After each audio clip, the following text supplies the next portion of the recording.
everyone! So you want to move to Korea. Maybe you love the culture, maybe you're just tired of your life back home, or maybe you're just curious, but you have no idea where to start and every website just makes it more confusing. As someone who now lives in Korea, I've been there, I've made mistakes, wasted time, and learned the hard way. So here's the honest, complete guide I wish I had back when I wanted to come to Korea.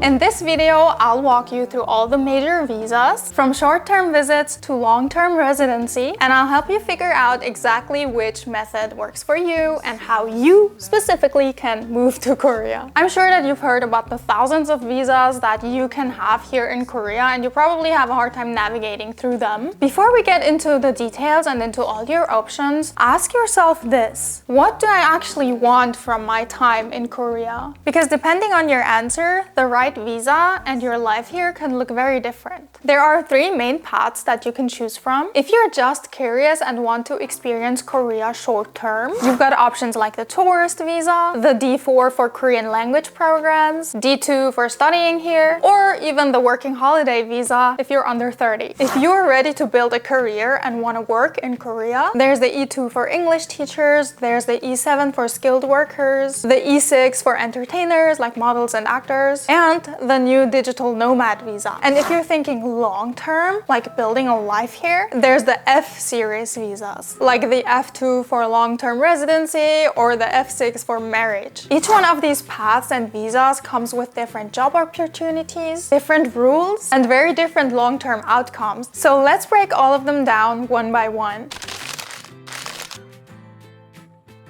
Let's start with the visas that are the best for just testing the waters in Korea. You don't want to commit yet, you just want to experience Korea a little bit. So if you're just planning to visit Korea for a short time, whether it's for a trip, to see your friends or family, or even to attend a short course, coming to Korea as a tourist is probably the easiest option. Here's how it works. If you're from a visa-free country, you'll need to apply for something called K-ETA, or like K-ETA. It's just an online form. It takes like 10 minutes and you just have to do it before your flight. And once it's approved, you're good to go. If your country isn't part of the K-ETA system, you'll just have to apply for a B2 tourist visa through your local Korean embassy. With the tourist visa, you can travel around, you can visit family, you can do little camps, language courses, cooking classes, whatever. As long as it's under 90 days, anything is fine. However, you're absolutely not allowed to work in Korea as a tourist. So when you're a tourist, don't even think about taking on any jobs and making money under the table. Don't do that, it's illegal. I think if you're still unsure about moving to Korea long term, just coming as a tourist is a really nice option to just check out the waters and get a little feel for the country. And again, please don't try to work under the table. It's going to give you so many problems and you might not even be able to come back to Korea ever again, so just don't try that. Next is the working holiday visa. I'm not eligible for it. I think if I were eligible, I would have come to Korea with this one as well in the past. Anyway, if you're between 18 and 30 or 35 in some countries and want to visit Korea for up to a year, this visa is for you. If you want this visa, you need to be from a country that has a working holiday agreement with Korea. And if your country does, then you can just go to your Korean embassy and apply. Here are the things that you need to apply usually. There might be some small differences depending on what country you're from, but I think what's really special for the working holiday visa is that you need to also provide a plan on what you plan on doing when you're in Korea. On this visa, you're allowed to work. That's why it's called a working holiday visa, but you're only allowed to work up to 25 hours a week, and you're allowed to work at cafes, events, restaurants. You're also allowed to take language classes or travel around the country freely. What you can't do are language teaching jobs or other professions like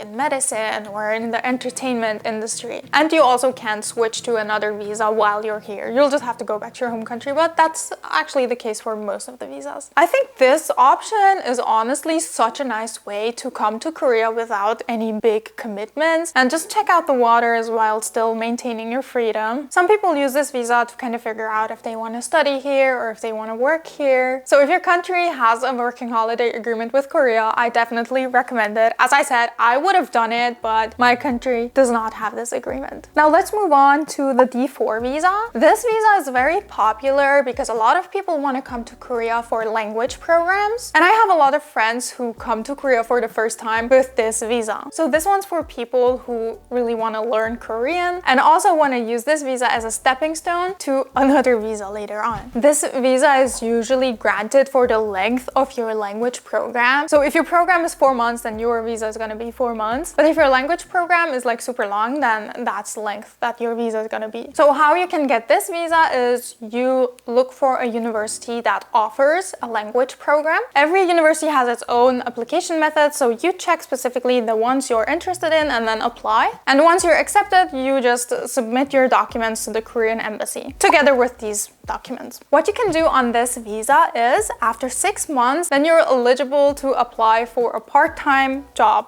permit. You cannot work without this permit. You need to get the permit first. And you're also not allowed to work freelance or do online tutoring or stuff like that. And if your attendance is low, then your visa can be cancelled. So just be careful about that. I think this visa is really nice for people who have a lot of money because language programs are so expensive. And if you sign up for a super long language program, you're gonna get a visa for that duration, but you're also gonna be paying tons of money to finance that language program. But the people who do have that money, they use it as a stepping stone a lot of times to move on to better visas and maybe to start their career in Korea. Next one is the D2 visa. This one's a little bit different. This is more about being a student in Korea. It's not about the Korean language program, so you can study anything else. So if you're thinking of doing an exchange year in Korea, or if you're thinking of getting a degree in Korea, then this visa is the right choice. If you want to come to Korea for an exchange year, then you'll have to check in with your home university because most home universities have partner universities in Korea. So your university will help you and guide you through the application. That's how I did it when I came here as an exchange student. If you want to apply as a regular student in Korea and get a degree here, like a bachelor's, master's, or PhD, you'll need to check the websites of all the universities you're interested in and apply in the way that they request you to apply because again, every university has its different methods. Just follow the process that they explain on their website, and if you get accepted, you apply for the visa, and then you can come here and do your degree. Here are the documents that you usually need for a D2 visa application. What you can do on this visa, once the visa is granted and you apply at immigration in Korea, you are allowed to work part-time. Working part-time is limited to 20 hours a week or unlimited during vacation. But again, it has to be approved jobs like at cafes, maybe tourism related jobs or convenience stores, and you always need a permit from the immigration. You cannot just freely work. Jobs like teaching or anything unrelated to your studies are usually not allowed. And yeah, don't skip classes because if your attendance is low, there's always a chance that your visa will get cancelled, so just don't risk it. Go study. This visa is actually one of the best stepping stones if you're thinking of staying in Korea long term, especially if you get a degree in Korea. After the D2 visa, a lot of people move on to the D10, which is for job seeking, or they move on to the F2 visa, which is the point system visa. We're gonna get to that later.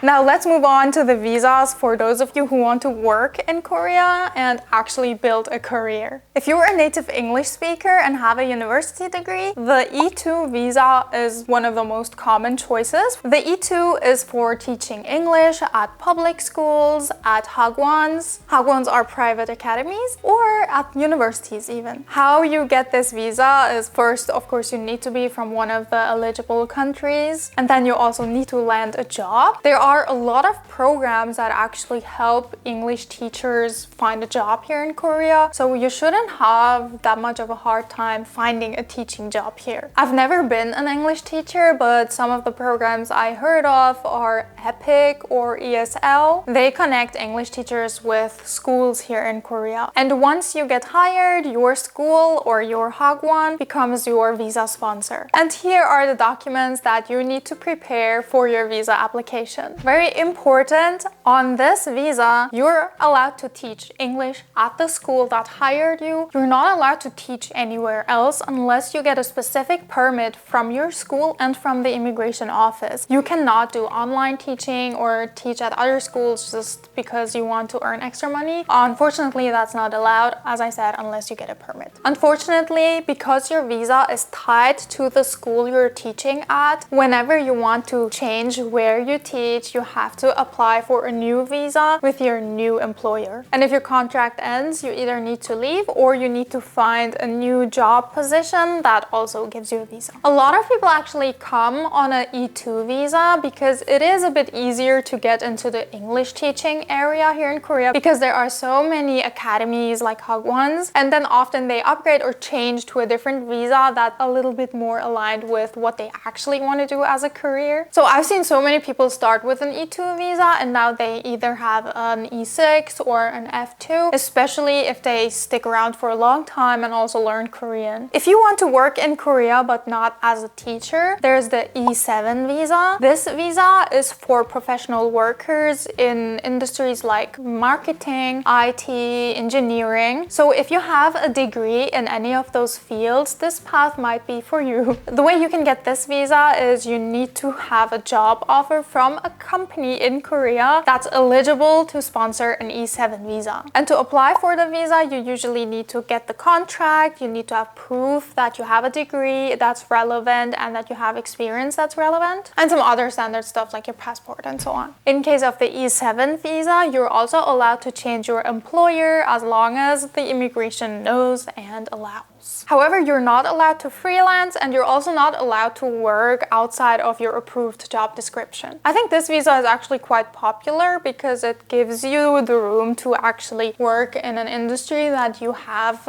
a degree and experience in. A piece of advice from me, if you are looking for an E7 job, to get an E7 visa is actually getting a topic certificate, and being able to prove that you speak some Korean will definitely be a big advantage in the job market here. And also, if you stay long enough, you can upgrade your visa to an F2. I'll get to the F2 later. Let's move on to the E6 visa. I think most of my friends actually have the E6 visa. This is the visa for the entertainment industry, for models, actors, performers, and also for athletes. The way you get this visa is you have to find a Korean agency that actually agrees to sponsor your visa. And once you find an agency and sign with them, they will apply for the visa for you. And here are the things that they will have to submit to get a visa for you. So on this visa, you can model, act, perform, do sports, anything that's in the entertainment industry, as long as it's not adult entertainment. And something that's really important, all your income has to go through your agency, so they can tax it in a legal way. Also, on this visa, you're not allowed to take on any jobs that are not in the entertainment field. So you're not allowed to do bartending or work in cafes or teach English. You're only allowed to work in entertainment, and especially for people who are just starting out, this is sometimes a difficult factor because it's not as easy to learn a living from the entertainment industry just from the first month. So what I've seen a lot is that people come with a lot of savings so they can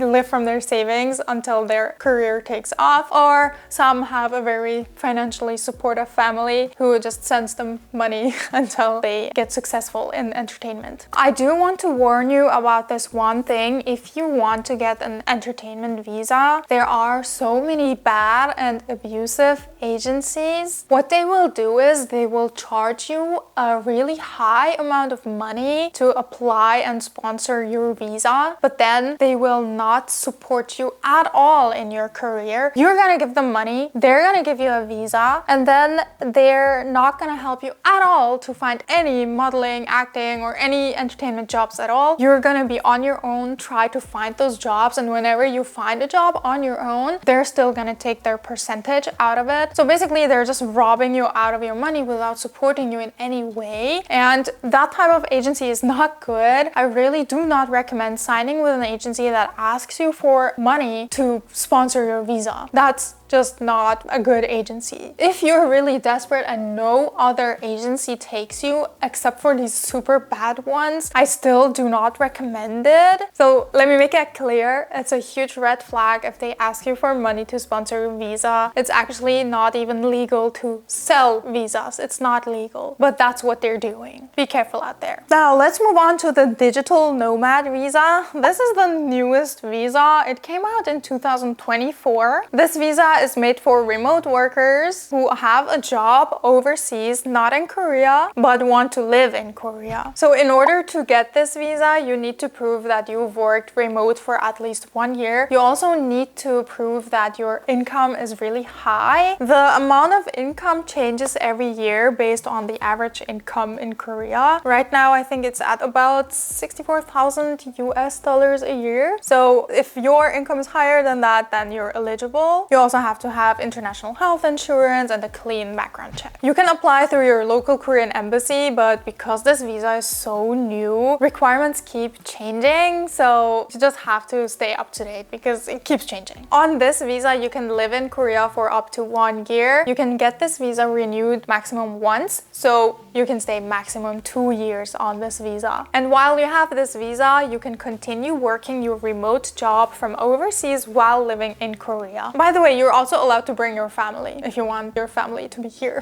for the 2 years you're working remote. On this visa, you cannot work any other job in Korea. You're only allowed to work the remote job, so just be careful about that. I think this visa is a great option for content creators or maybe people who work in tech, consultants. It gives you freedom to work in Korea and still have the perks of actually being a resident here. But the downside is that it's limited to 2 years. By the way, if this video is helpful so far, make sure to like or save it for later. Now we still got the long-term options coming up.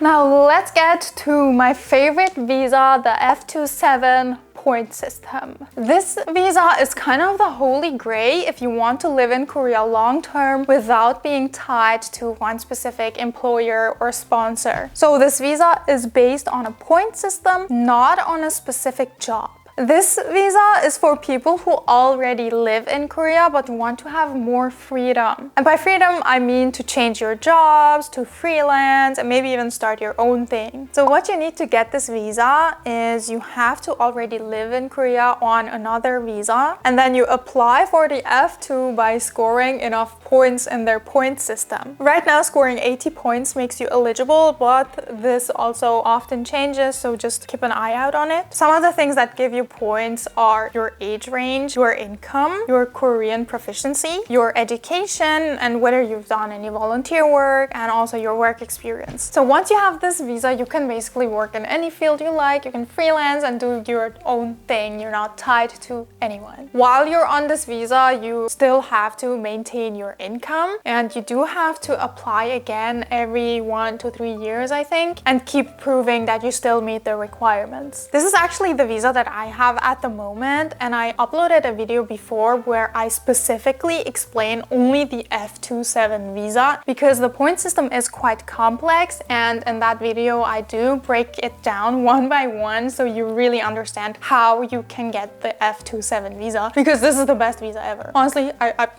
that's why I have it. It's the best one. So if you're interested in more details, make sure to check that video out. And now on to the F6 visa. This is the marriage visa. If you're legally married to a Korean citizen, you're eligible for the F6 visa. The F6 visa is actually really nice. So just like with the F27 visa, you can work any job you want. You don't have any restrictions. It's amazing. The way you get it is you have to register your marriage in Korea, and you have to be married to a Korean citizen. So if you were married but it's not a Korean citizen, then you don't get the F6. You also need to prove that you live together, so you cannot live in 2 different houses, and you sometimes have to prove that your relationship is actually real. So if they don't believe you, they might request like a photo book or like screenshots of your old chats. It's really funny. Like some people prepare this whole book with like photos of them on trips or like screenshots. It's hilarious. I feel like the immigration workers just want to get some tea and want to like look at your relationship. citizenship, but that's just my theory. So if you have the F6 visa, you can do anything you want. You can have your own company, you can freelance, you can work at a company, whatever, no limitations. What you can't do is live separately from your spouse. And if you separate or divorce, your visa might get revoked. There are some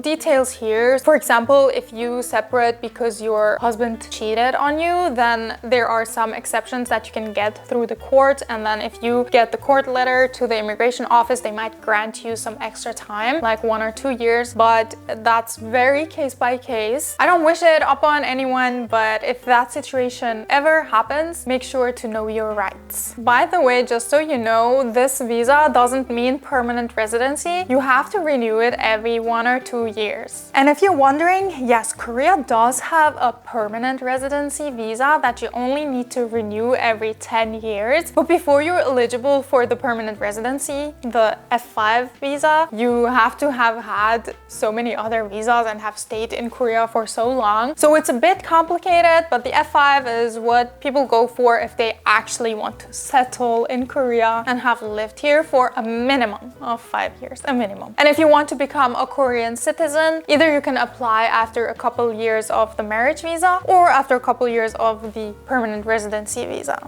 Okay, we just went through a lot, but I hope that this video helped you figure out which visa is the good choice for you. When I first thought about moving to Korea, I had no idea about what to do either. I came as a tourist, then as an exchange student, then I came through my Swiss company that had a branch here, and now I'm here on the F27 visa. So trust me, I lived all this. I know it's a lot of paperwork, but it's doable. And I had to piece things together. I had to look up all these sources by myself and find out the hard way and fail and then try again, you know? I don't want you guys to go through the same chaos that I did. I just wanted to make a clear guide on which visa options you have to move to Korea and build a life here. I also put all the sources to fact check everything that I told you about these visas in the description box. And if you made it this far, let me know in the comments which visa you're considering or what's the one thing that you're still confused about. I'll do my best to reply or even do a follow-up video if there's enough interest. And if you found this helpful, it really helps me if you like the video, write some comments and subscribe. Now, good luck on your journey. Maybe I'll see you in Korea someday. Thank you so much for watching and I'll see you next week. Bye bye!